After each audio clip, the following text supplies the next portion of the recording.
Welcome to Parenting with Purpose. I'm Christian, and today I have my son with me again. Jabari Galebe. All right, and today we are talking about Forgiveness. that's a strong one. But this is really good. I'm excited to talk about this one actually. So I'm glad you chose this topic. So today we're talking about forgiveness, and forgiveness in what aspect? Like dealing with who, or just forgiveness? Just dealing with a person. Okay, so I'm gonna let you start it off this time. Actually, let's start off with, what do you think forgiveness is? Uh, Giving somebody mercy for what they did. Oh. Okay.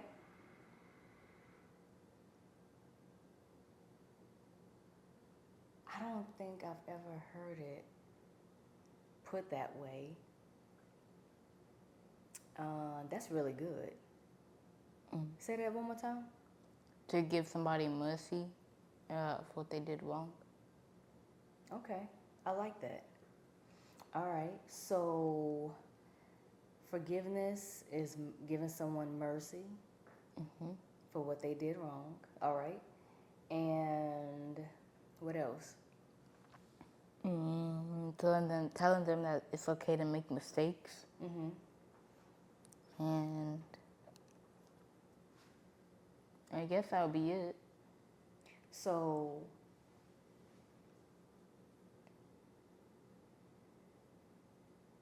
where have you always been good at forgiving others, or have you struggled sometimes? Do you find yourself still struggling at times? Let's talk about it. Most of the time, I don't really struggle with forgiving anybody. Because I'm quick to forgive. Right, that's what the Bible tells us to do, right? So you've never struggled with forgiving anyone? Only like one time. But that's kind of personal. Okay, I respect that. Okay. So, forgiveness, let's see. I know that when I was growing up, I was the kid in the family that was known for holding grudges. So anybody in the family knew that once I got mad, I was going to stay mad at you for either a couple of hours or even days. When I saw you, it reminded me that I should still be mad at you. Even if I had forgotten why I was mad at you, I was still, once I saw you, I knew I should be mad at that person. I'm not sure why, but I should be mad at that person. So growing up, I struggled with forgiveness. Now, I wasn't, at that time, people wasn't really going around talking about forgiveness and what it means. So I didn't understand what forgiveness was.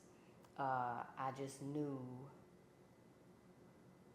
that I was mad at people, and I thought that was okay. So as I got older, and I started learning about forgiveness, I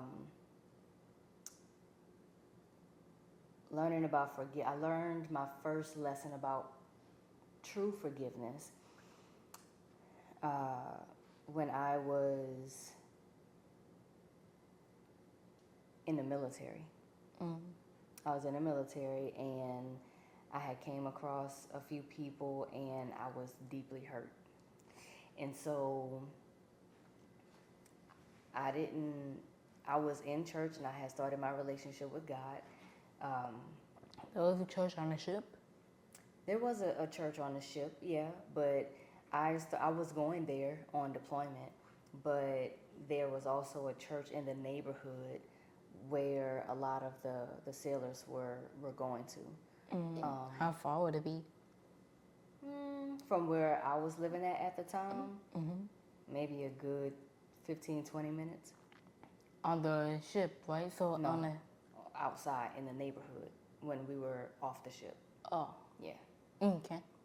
And so, but on the ship, you would just walk to it.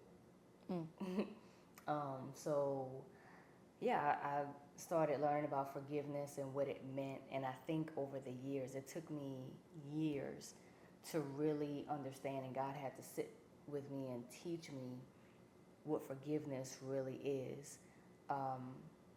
That is really for you. It's not for the other person. And so while we can stay upset with someone and we think that we're doing them, it's almost like we think we're getting back at them by staying upset with them, and we're the ones that's really suffering in it, because it's kind of like putting yourself in a jail cell with the key. Think about that. That's pretty easy. Unforgiveness, that's what unforgiveness is. Unforgiveness, when you decide to hold on to unforgiveness, it's like putting yourself in a jail cell with the key. So you have the key to get out, but you choose to stay in there. And the other person is still walking around. So it took me a while to realize that I needed to start forgiving. And sometimes forgiving means it's a process. Like sometimes you have to constantly confess, I forgive this person, and call them by name. I forgive this person. And something that God is teaching me even right now is that when we're talking about forgiveness, sometimes it helps to see a person for who they are, not for, it's how can I put it? Sometimes it's best to view a person as the whole person. Like separate them for who they are to you. Separate that title of who they are to you and focus on them as a whole person. Does that make sense? What did you get from that? That like throughout your years, you never knew that you had like the key to get out the prison. To get out the prison? So that's what I learned from it. Like the door's open for you to forgive them. You just have to forgive them already, because it's pretty easy. Well, it's not always easy, because some people really hurt you, right? But we've also, when you learn that you too have hurt someone else before, and you need forgiveness, you need to be forgiven just like they need to be forgiven, then that's when we start to show true forgiveness. We start understanding people more, right? And every situation is different. There is no one cookie cutter way of forgiveness. Forgiveness looks different for everybody, right? So what's something that comes to mind when we're talking about that?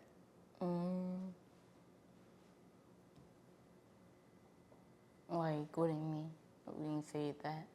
Like when we're talking about removing the title away from somebody. So let's talk about it like this. If you have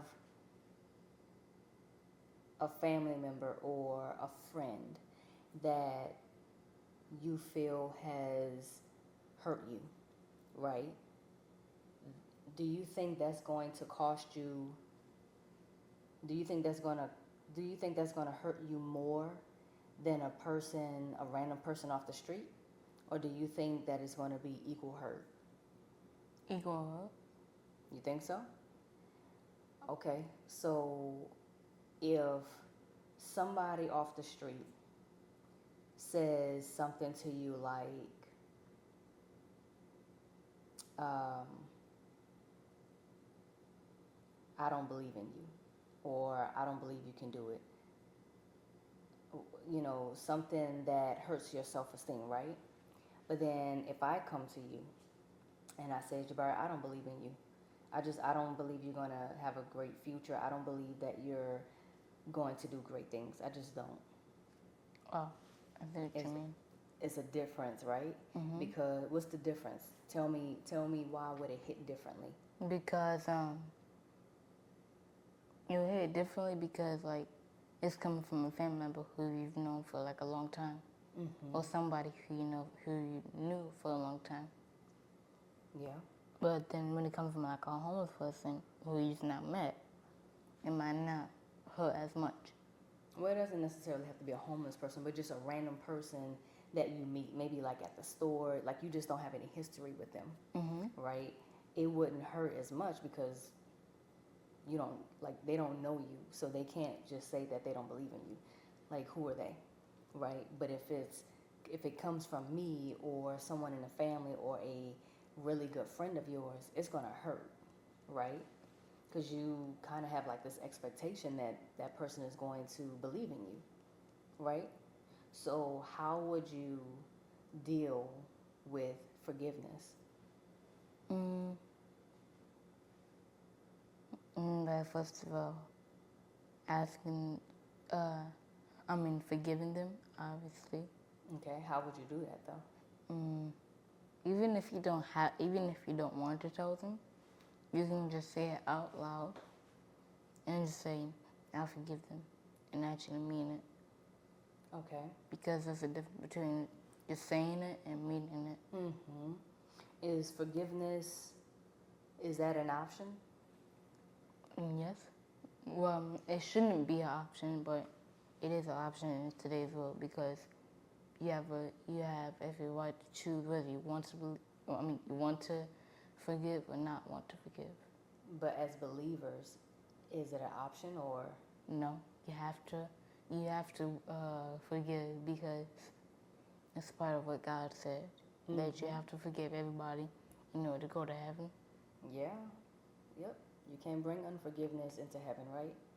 So that means that we need to be fighting daily to keep our hearts protected so that we can always be quick to forgive, right? Because we don't know when Jesus is coming.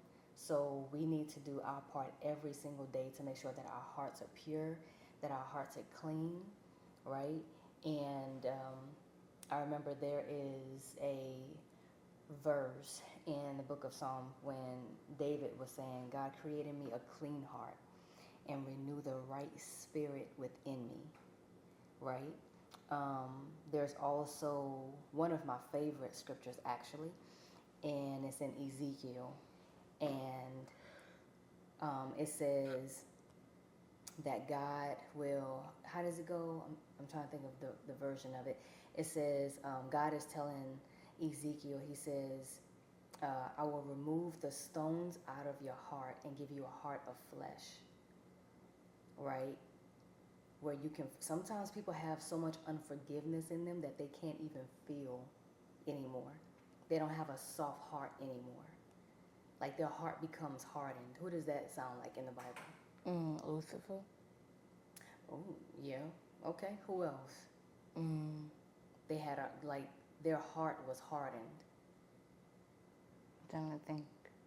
You gotta come close, cause I'm trying to think. Let's see.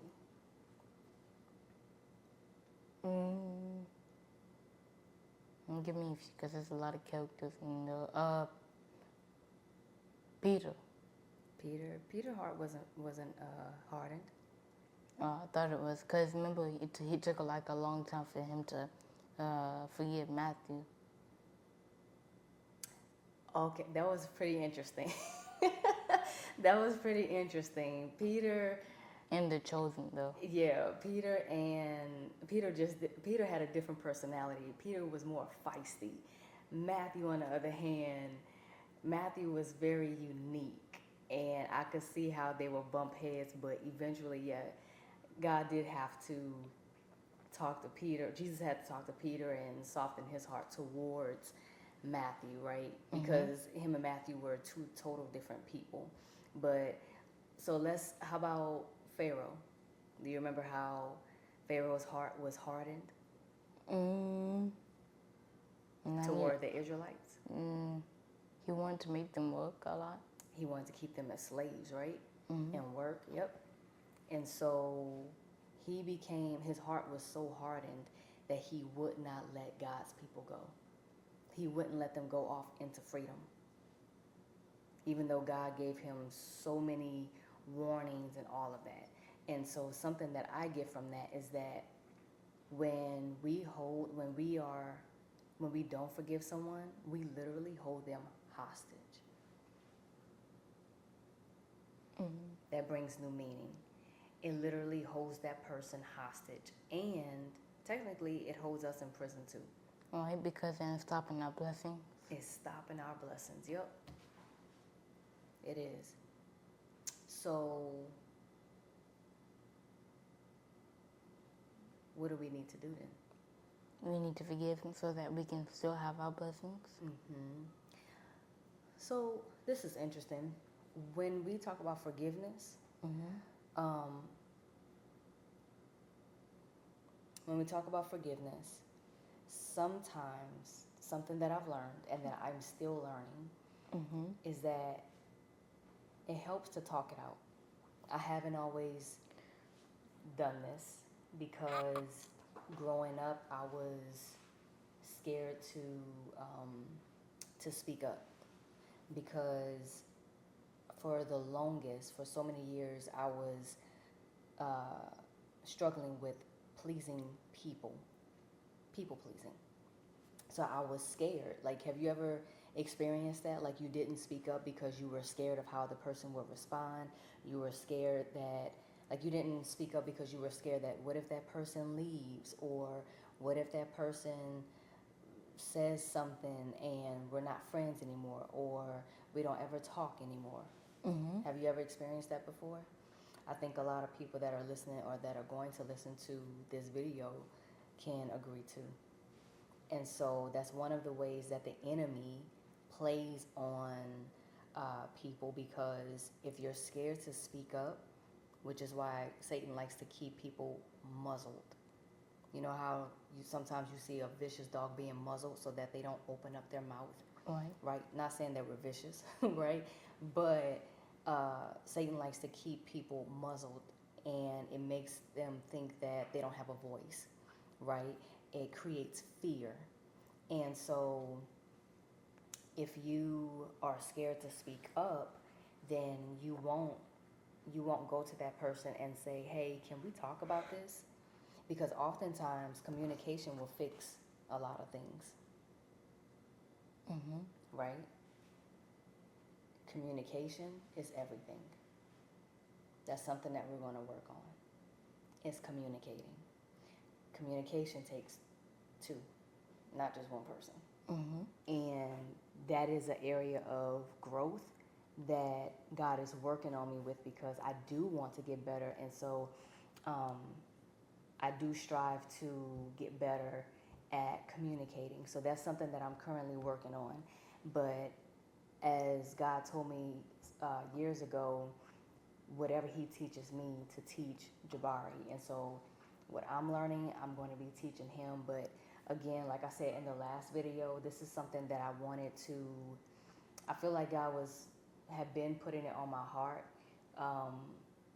to start doing, having these mom, child, mother, son, if you have a mother-daughter talks, right? And so these are the kind of conversations that we should be having, because eventually our kids are going to grow up and we want them to have knowledge and wisdom on how to handle,